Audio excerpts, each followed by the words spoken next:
ठीक।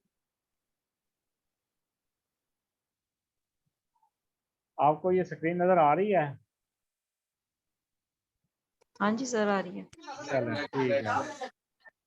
बिस्मिल्लाहिर्रहमानिर्रहीम।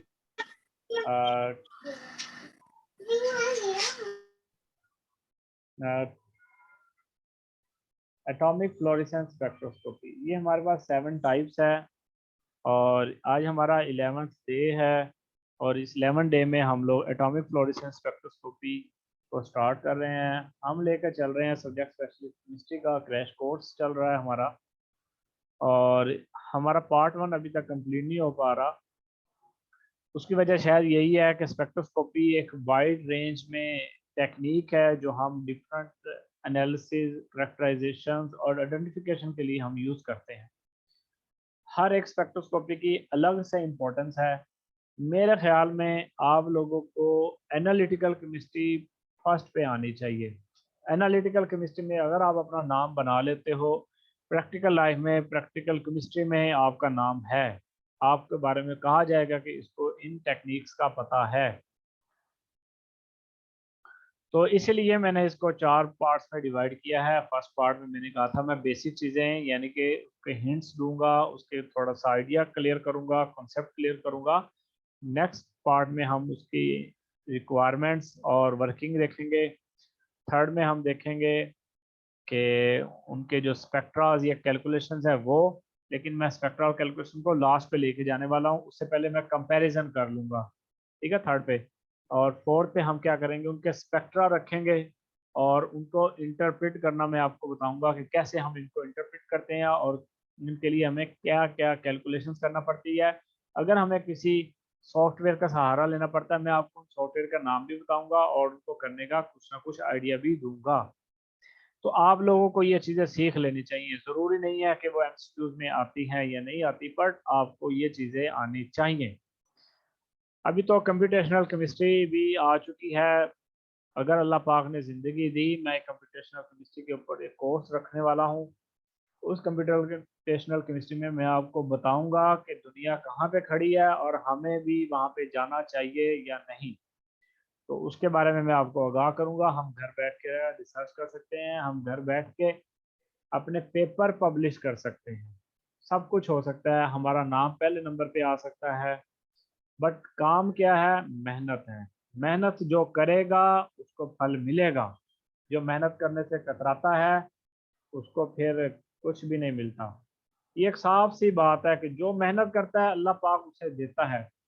आपको एक चीज़ मैं बता दूं कि अर्निंग करनी है, अगर आपने पैसे कमाने हैं, कारोबार करना है, उसके उसके 3 उसूल हैं। 3 बातें अगर आप उस पर अमल कर लें तो आपका कारोबार चलेगा भी, कामयाब भी होगा और वो फैले फले फूलेगा भी। पहले नंबर 1 पे जहानत होनी चाहिए कि अगर आप ज़हीन है तो आप उसको चला सकते हैं। जहानत बढ़ाने के तरीके होते हैं, उसको आप अपनी जहानत को बढ़ा सकते हो मुख्तलिफ ऑब्जर्वेशन से। सेकंड क्या है? आपने ईमानदारी रखनी। जो इंसान ईमानदार है, लोगों के साथ गलत नहीं करता, झूठ नहीं बोलता, धोखा नहीं देता, ईमानत में खयानत नहीं करता, फ्रॉडबाजी नहीं करता या दगाबाजी नहीं करता, तो ऐसा बंदे का भी काम अच्छा चलता है। उसके साथ अल्लाह की मदद होती है। जिसके साथ अल्लाह की मदद होती है उसका कभी नुकसान नहीं हो सकता। अगर कभी मुश्किल वक्त आता भी है तो वो उसका इम्तिहान होता है अल्लाह पाक की तरफ से, लेकिन वो उसको हमेशा नाकामी नहीं होती, कामयाबी उसको मिलती ही है। तीसरा उसूल है कि वह सखावत करे, अल्लाह की राह में खर्च करे, बल्कि अपने कारोबार में अल्लाह का शेयर बना लें कि मेरा मैं जितना भी अर्निंग करूंगा या करूंगी उसमें से 5% जो है मैं अल्लाह अल्लाह का शेयर निकालूंगी, अल्लाह के रास्ते में वो खर्च करूंगा करूंगी।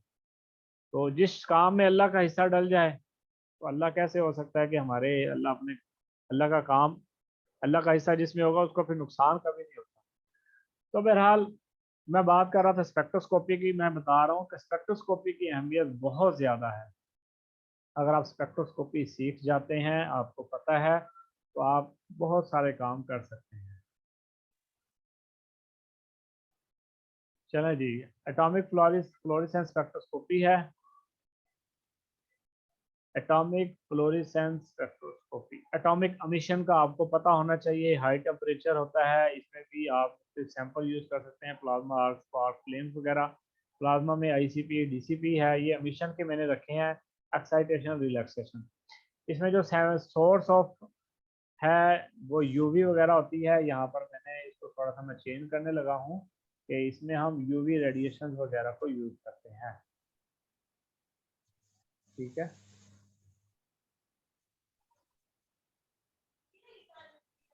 तो एक्साइटेशन और रिलैक्सेशन का आपको पता होना चाहिए। अगर आप ये देख रहे हैं कि ये डायग्राम मैंने यहाँ पर रखी है, ये फ्लोरेसेंस स्पेक्ट्रोस्कोपी है, इसको हम यूज करते हैं डिफरेंट किस्म की एलिमेंट्स की आइडेंटिफिकेशन के लिए। यहाँ पर मैंने एक स्लाइड आपके सामने रखी है, रेजोनेंस फ्लोरेसेंस।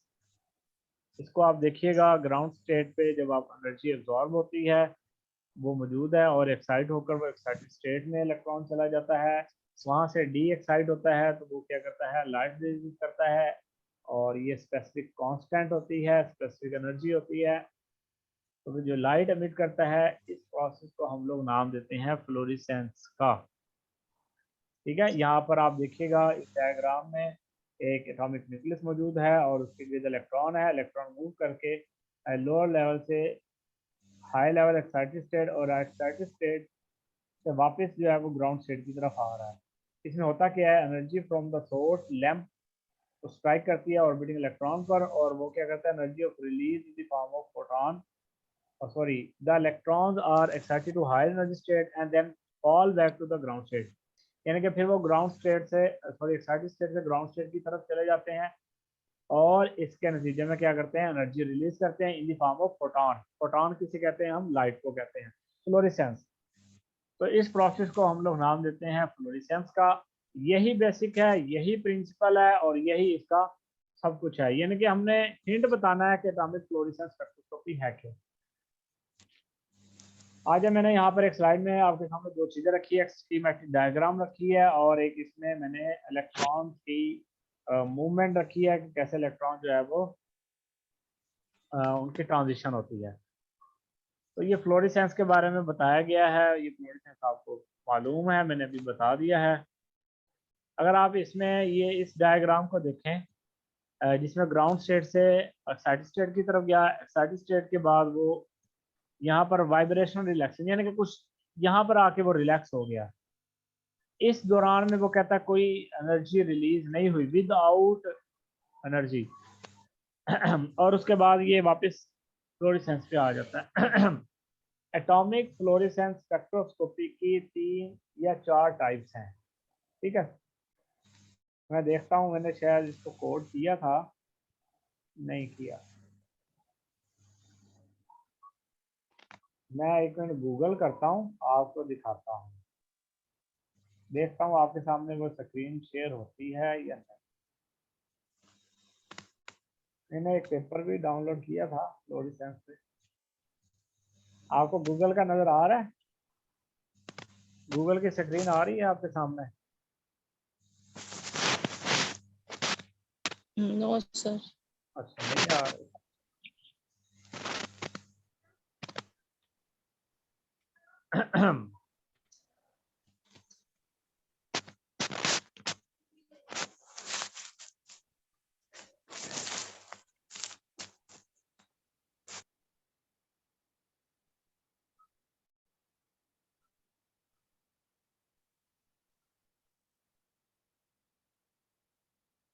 अच्छा जी,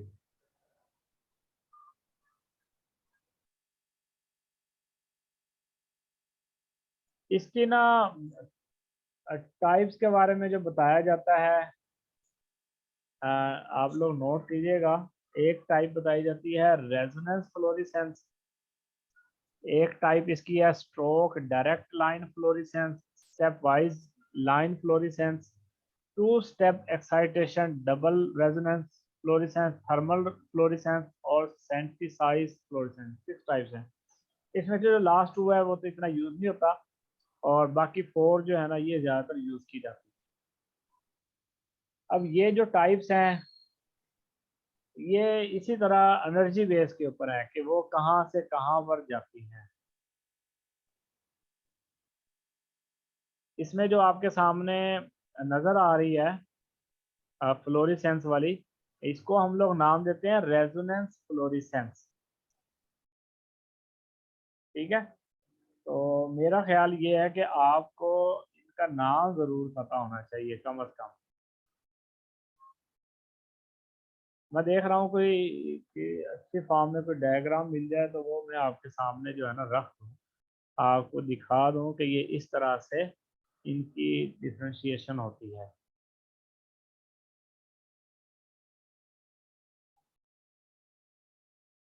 फ्लोरोफोर, फ्लोरिसेंस।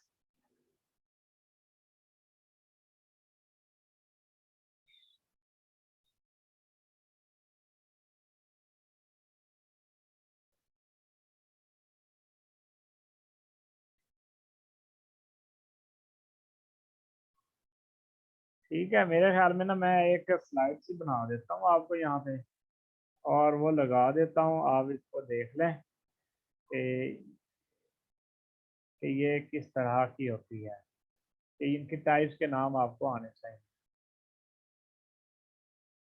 ठीक है,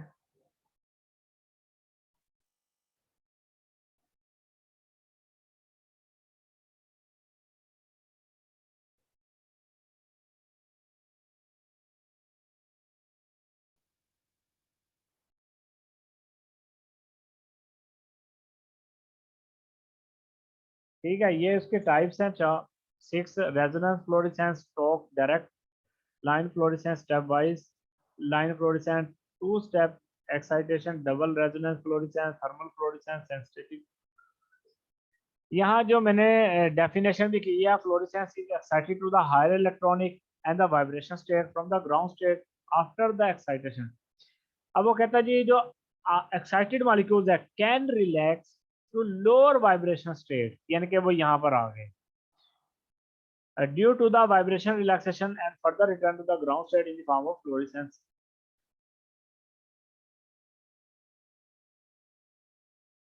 ठीक है, अगर आप इसको देखें कि यहाँ पर विद आउट एनर्जी के आते हैं और वाइब्रेशन रिलैक्सेशन से जब दोबारा ग्राउंड स्टेट पे आते हैं तो वो लाइट इमिट करते हैं।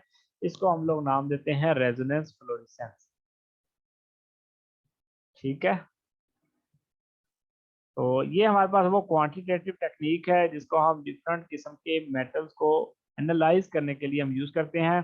बायोलॉजिकल सैंपल में, एग्रीकल्चर सैंपल में, वाटर में, इंडस्ट्रियल ऑयल वगैरह में हम इनको यूज़ करते हैं।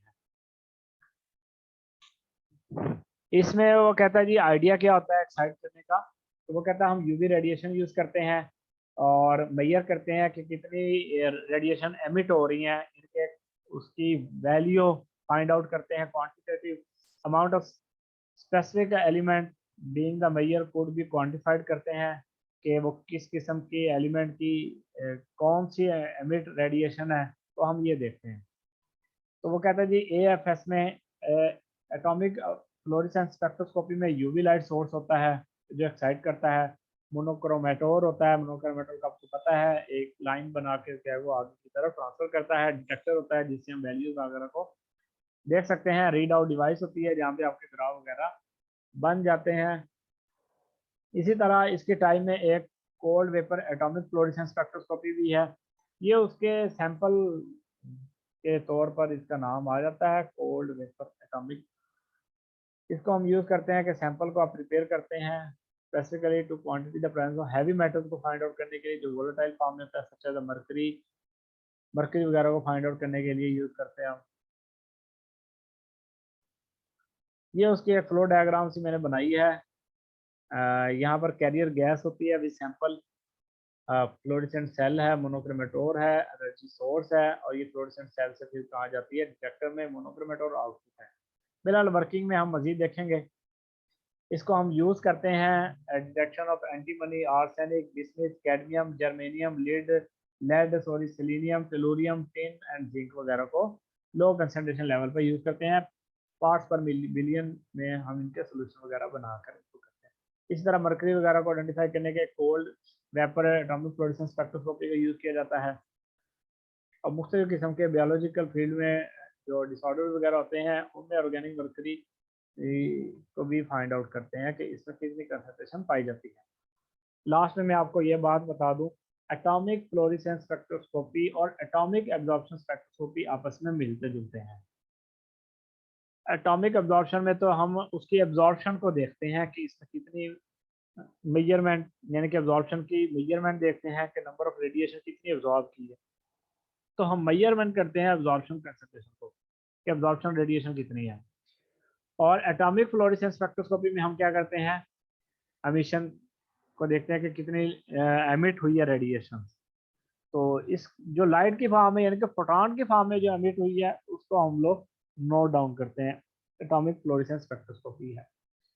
एमिशन और फ्लोरेसेंस में यही थोड़ा बहुत फर्क है कि उसमें फोटॉन आ जाती है फ्लोरेसेंस में, और एमिशन में लाइन स्पेक्ट्रा वगैरह के जरिए से हम उनकी मुख्तलिफ किस्म की शो करते हैं। तो ये भी एक दूसरे से मिलते जुलते हैं, लेकिन जब डिफरेंस है वो हम कंपैरिजन में आपको बताएंगे कि इनमें ज़्यादा डिफरेंस क्या है। एक्सरे स्पेक्ट्रोस्कोपी है। एक्सरे स्पेक्ट्रोस्कोपी में मैंने एक टेक्निक आपके सामने रखी है, उसका नाम है XRD, X ray diffraction powder technique. तो इसमें हम इलेक्ट्रोमैग्नेटिक रेडिएशन देखेंगे, एक्सरे की कितनी होती है, वो 0.01 से लेकर 10 नैनोमीटर तक, यानी कि यूवी से जो ज़्यादा होती है, ठीक है, 10 नैनोमीटर तक इनकी रेंज पाई जाती है, तो वो हम देखते हैं। इसके अलावा हम एक्स्ट्रा एक्सरे इलेक्ट्रोमैग्नेटिक रेडिएशन का हमें पता होना चाहिए, मैंने अभी बता दिया आपको। ब्रैग्स लॉ का पता होना चाहिए, कंस्ट्रक्टिव और डिस्ट्रक्टिव इंटरफेरेंस का पता होना चाहिए, और इनके जो अब्जॉर्प्शन और एनर्जी लेवल वगैरह मैंने लिखे हैं यहाँ पर, वो नहीं आएंगे, ठीक है। तो हमें इन चीज़ों का पता होना चाहिए, डिफ्रैक्शन का पता होना चाहिए, ठीक है, वर्ड यूज़ करते हैं हम डिफ्रैक्शन का, वो आपको पता होना चाहिए। बहरहाल ये डिफ्रैक्शन वगैरह के बारे में मैं बता चुका हूँ। हम कंस्ट्रक्टिव इंटरफेरेंस और डिस्ट्रक्टिव इंटरफेरेंस को देखते हैं। कंस्ट्रक्टिव इंटरफेरेंस में आप देख सकते हैं कंस्ट्रक्ट से निकला है, यानी कि चीज़ हम बना रहे हैं, तो वहाँ से कंस्ट्रक्टिव आ जाता है, यानी कि दो वेव्स आपस में जब मिलती हैं तो उनके क्रस्ट और ट्रफ क्या हो जाते हैं, उनकी वेवलेंथ बढ़ जाती है। और डिस्ट्रक्टिव में क्या होते हैं, आपको मालूम है, तबाह करना, कि दो चीज़ें आपस में मिलती हैं और वो क्या हो जाए, एक दूसरे को मिनिमाइज कर दें, ख़त्म कर दें, तो उसको डिस्ट्रक्टिव इंटरफेरेंस का नाम देते हैं। तो उसके बाद आपको ब्रैग्स लॉ जो है और डिफ्रैक्शन जो है वो आपको पता होना चाहिए। डिफ्रैक्शन में आपको मालूम है कि जब एक वेव जो है किसी सॉलिड पार्टिकल से टकराती है, टकराने से बाद वो क्या हो जाती है, डिफ्रैक्ट हो जाती है, और डिफ्रैक्ट होते वो क्या करती है, एक फिनोमिना, एक प्रोसेस बना के जाती है, वो होती है कंस्ट्रक्टिव इंटरफेरेंस, कि आपके पास ये एक वेव आई, ये वेव आई, ये दोनों किसी से पास आउट होती हैं या कहीं से गुजर रही हैं, तो वो क्या कर रही है, कंस्ट्रक्टिव इंटरफेरेंस बनाती हैं। When X-ray is incident on a crystal surface, it angle of incident, के जब वो कोई चीज टकराती है उसका एंगल ऑफ इंसिडेंट और एंगल ऑफ स्कैटरिंग जो है,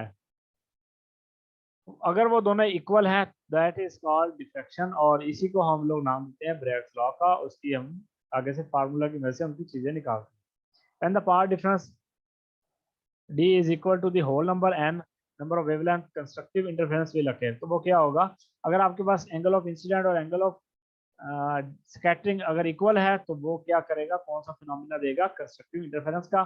और ये दोनों का जो क्या है जी, डिस्टेंस है डी, कि आपके पास एक जहाँ पे टकराई, एक उससे ऊपर जो क्रिस्टल से टकराई, इन दोनों से आगे क्या बताया, कंस्ट्रक्टिव इंटरफेरेंस बन रही है, और ये डी उसका डिस्टेंस है, और ये एंगल दोनों के बन रहे हैं। यहाँ पर ये एंगल बन रहा है, एक ये एंगल बन रहा है, और यहाँ पर ये इसकी वेवलेंथ है इलेक्ट्रोमैग्नेटिक रेडिएशंस की, एक्सरे वगैरह जो आप फॉलो करते हैं। इसमें ब्रैग्स लॉ का आपको पता होना चाहिए, इसका फार्मूला है 2d sine theta is equal to n phi. ये हमारे पास क्या है, वो स्पेसिंग है, वो मैं आप पीछे वाली पे दोबारा जाएं कि ये वाली जो स्पेसिंग है डी, इसके बारे में आपको पता होना चाहिए, दोनों के दरमियान जो स्पेसिंग है डिफरेंट प्लेन्स में। थीटा आपके पास क्या है, जो वो जो एंगल बना रहा है, इसमें आप देखिएगा ये एंगल बन रहा है incident angle n n is n integer, lambda is a beam of wavelength, ठीक है, ये आपको मैं बता चुका हूँ। तो आप इन वैल्यूज को पुट करेंगे तो आप जो चीज फाइंड आउट करना चाहते हैं वो आप निकाल सकते हैं।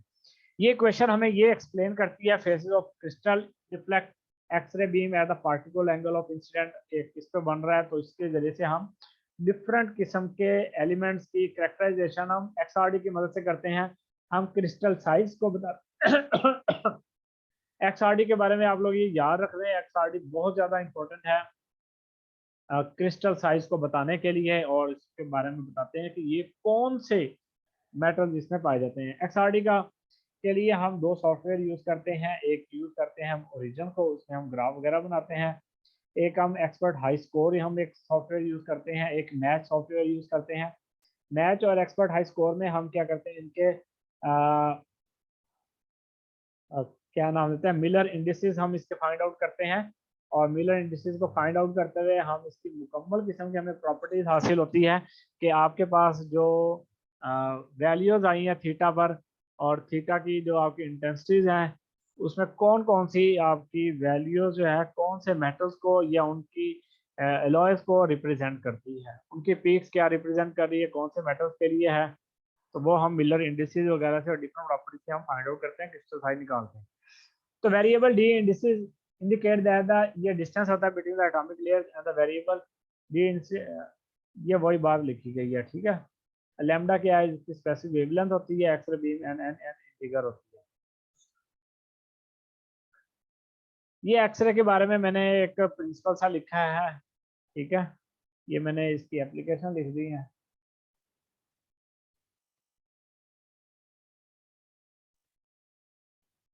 तो आप इसको मैंने जो बता रहा हूँ यही इनका प्रिंसिपल है, ठीक है। इसके प्रिंसिपल में क्या आएगा, वो कहता है X ray based on constructive interference पे काम करता है। कंस्ट्रक्टिव इंटरफेरेंस के बारे में मैंने बता दिया, ये मोनोक्रोमेटिक ऑफ कंस्ट्रक्टिव इंटरफेरेंस होगा। एक्सरेज, ठीक है, एक्सरेज का कंस्ट्रक्टिव इंटरफेरेंस होता है, और क्रिस्टलाइन सैंपल, ये दो चीजें हम लोग एक दूसरे पे फॉलो। अब सवाल ये पैदा होता है एक्सरेज कैसे हम जनरेट करते हैं। वो कहता है कैथोड रे ट्यूब लेते हैं, जो क्या क्या करता है, filter to produce a monochromatic radiation बनाता है, पॉलीमेटेड होते हैं to concentrate and direct toward the sample, को सैंपल की तरफ जाता है। ये हम वर्किंग में देखेंगे कि कौन कौन से इसमें इंस्ट्रूमेंट इस्तेमाल होकर कैसे वर्क कर रहे हैं। वो जो इंट्रैक्शन होती है इंस्ट्रूमेंट रेज की सैंपल पे, तो वो कंस्ट्रक्ट इंटरफेरेंस बनाती है और डिफ्लेक्ट करती है। When the condition satisfy the Bragg's law, ठीक है, n pi is equal to 2d n lambda is equal to 2d sin theta. ये रिलेट करता है कि वेवलेंथ ऑफ इलेक्ट्रोमैग्नेटिक रेडिएशन को डिफ्रैक्शन एंगल के साथ और उनकी lattice spacing in crystalline sample, इनको फाइंड आउट, इनको रिलेट करता है, इनके बारे में हमें इंफॉर्मेशन प्रोवाइड करता है। ये जो एक्सरेज डिफ्रैक्टेड होती है, वो कहते हैं डिटेक्ट करते हैं, प्रोसीड करते हैं और काउंट करते हैं हम। इसको आप लोगों को मैंने बता रहा हूँ, मैच और एक्सपर्ट हाई स्कोर पे हमें बहुत सारी इनकी इंफॉर्मेशन हासिल होती है वहाँ। तो आप लोगों को ये सॉफ्टवेयर भी ज़रूर आने चाहिए अगर आप इन चीज़ों को समझना और सीखना चाहते हैं, ठीक है। तो ये इसका प्रिंसिपल है बेसिक, जो मैंने आपको बता दिया। इस तरह के स्पेक्ट्रा जो है वो आपके पास हासिल होते हैं। यहाँ इसने टाइम दिया हुआ है काउंट पर सेकेंड, लेकिन यहाँ डिग्री 2 थीटा का है, ठीक है। इंटेंसिटी भी आ जाती है, ठीक है। ये 2 थीटा डिग्री होती है, यानी कि 5 10 50 और 70 तक ले गए, बाद 5 तक लेके जाते हैं, बाद 70 तक ले जाते हैं। एक्सरे स्पेक्ट्रोस्कोपी की जो एप्लीकेशंस हैं वो ये हैं। Characterisation of the crystalline material, हम क्रिस्टलाइन मटेरियल की करेक्टराइजेशन करते हैं। फाइन ग्रेडेड मिनरल्स वगैरह, जैसे आपके क्लेज है, मिक्स लेयर क्लेज है, इनको हम क्या करते हैं, डिटरमाइन करते हैं।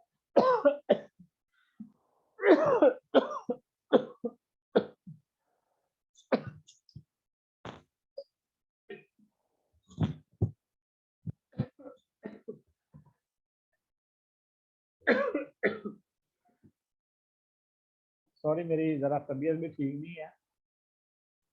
अच्छा, इसमें हम यूनिट सेल की डायमेंशन वगैरह को भी हम डिटरमाइन करते हैं, सैंपल प्योरिटी को मेजर करते हैं, स्ट्रक्चर और रिचवेल रिफाइनमेंट करते हैं, और मॉडल अमाउंट्स ऑफ रिड्यूस को हम क्वांटिटेटिव एनालिसिस करते हैं। ये मुख्तलिफ किस्म के एप्लीकेशन आपके सामने दी गई है।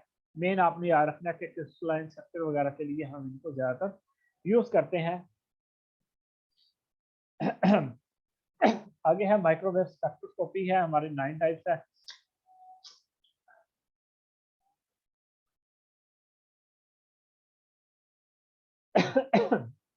मैं ये बताता हूँ बाद में, आइए हम जरा चलते हैं, टाइम अप होने वाला है, मैं इसके बारे में बताता हूँ।